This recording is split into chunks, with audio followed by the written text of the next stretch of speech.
They survived and started a new chapter of life on Earth. ඩයිනෝසරයන් විනාශ වීම සිදු වූයේ මිලියන 66කට පෙර චික්සුලුබ් ඇස්ටරොයිඩ් එක පෘථිවියට කඩා වැටීමෙනි. ඩයිනෝසර් විනාශයෙන් පසු පෘථිවිය නැවත ජීවී වීමට ගිය කාලය අවුරුදු මිලියන 15ක් පමණ වේ. අවසානයේදී මිනිසයා බිහිවීම පටන් ගන්නේ ඒ විනාශයෙන් පසු මිලියන 60කට අධික කාලයකට පසුවය. Australopithecus මුල්ම දෙපයින් ඇවිද්ද මිනිසා මෙන්ම මිනිස් මනසේ ආරම්භය. Look how they use their hands to select the ripest fruit. වසර මිලියන 4කටත් වැඩි කාලයකට පෙර අපේ මුල්ම මානවයන්ගේ ආරම්භය වුණා. The evolution of bipedalism was a crucial step in human history, freeing our hands to create tools. වසර මිලියන 4.2ක සිට වසර මිලියන 2ක් දක්වා වසර මිලියන 2.2ක් වැනි වැඩිම කාලයක් ජීවත් වුණු මානවයා වන්නේ මෙම Australopithecus මානවයා. As our ancient ancestors transitioned from forests to grasslands, a new way of moving became essential. ඔවුන් ජීවත් වුණේ නැගෙනහිර ආෆ්‍රිකාව හා දකුණු ආෆ්‍රිකා ප්‍රදේශවලයි. අද එතියෝපියා, කෙන්යා සහ ටැන්සෑනියාව වගේ ප්‍රදේශවල.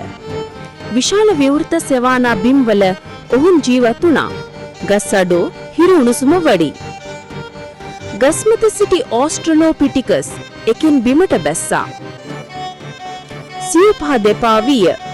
මුලදී ඔවුන් සිව්පාවෙන් ඇවිදින්නන් වූවා.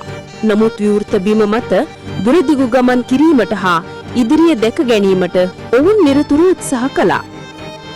පාද 4කට යන වේහසක්ට වඩා අඩු වේහසක් දෙපා ගමන් තුලින් නැති වුණා. ඉදිරිය දකිමින් ඉදිරියේ එන සතුරා නිරීක්ෂණයට ඔවුන් සිට ගැනීම ඉවහල් වුණා. දෙයත් නිදහස් වීම දරුවන් වදාගෙන යාම පහසු වුණා. සතුරු ආක්‍රමණයන් වෙනුවෙන් ආරක්ෂාව සඳහා ගල් භාවිතා කිරීමට දෙයත් උපකාරී කරගත්තා. දෙපයින් සිට ගැනීමේ ක්‍රියාවලිය මානවයාගේ නියම ආරම්භක අවස්ථාව හැටියට ගන්න පුළුවන්. මොළය දිගටම විකසනය වීය. ඔවුන්ගේ මොළය කුඩා සතුන්ට සමීප සෙන්ටිමීටර් 400 සිට 500 විශාලත්වයෙන් වුණා. නමුත් එම කුඩා මොළය තුල නව ආරම්භයන් සිදු වුණා. බිය, ආශාව හා ආරක්ෂාව කියන මේ හැඟීම් පමණක් මෙම මානවයාගේ එම කාලය තුලදී විකසනය වුණා. හැම විට සතුරාට දක්වූ බිය නිසා පහර දීම හෝ පලා යාම. නැත්නම් කැමැත්ත නම් ආහාර සොයා යාම, වර්ගයාමෝ කිරීමේ ආශාවයි. එය බිය සමග බද්ධව ඔහු නිතරම ආරක්ෂාකාරී වෙන්න ඕන කියන හැඟීම.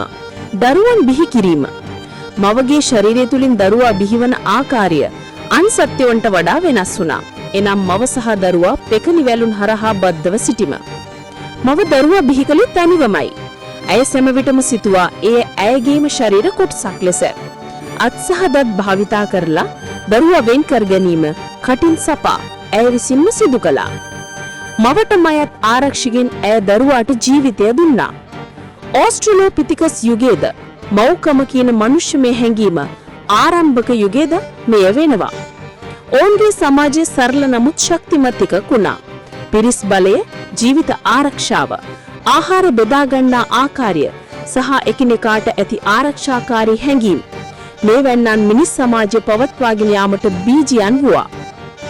Australopithecus ගෙන් උපන් බිය, ආදරය, ආරක්ෂාව හා සම්බන්ධ කියන මූලික හැඟීම් මිනිස් මනස ගොඩනැගූ පදනමක් වුණා. ඒ අද අප තුල ජීවත් වෙනවා. මව් ආදරයක්, මිතුරු හැඟීමක් හෝ මිනිස් වටිනාකමක් ලෙස. Australopithecus මානවයාගේ ප්‍රබල සහ ප්‍රථම සාක්ෂියක් වුණු ඇටකැබලි සොයාගන්නේ 1974 එතියෝපියාවෙන් වසර මිලියන 3.2කට පෙර සිටි ගැහැණු ඇටසැකිලියක කොටස් විය. This is Lucy, one of our earliest known human ancestors. She walked upright over 3 million years ago. ඇය ලූසි නම් විය. මානව ආරම්භය ගැන ප්‍රබල වූ සාක්ෂියක් විය.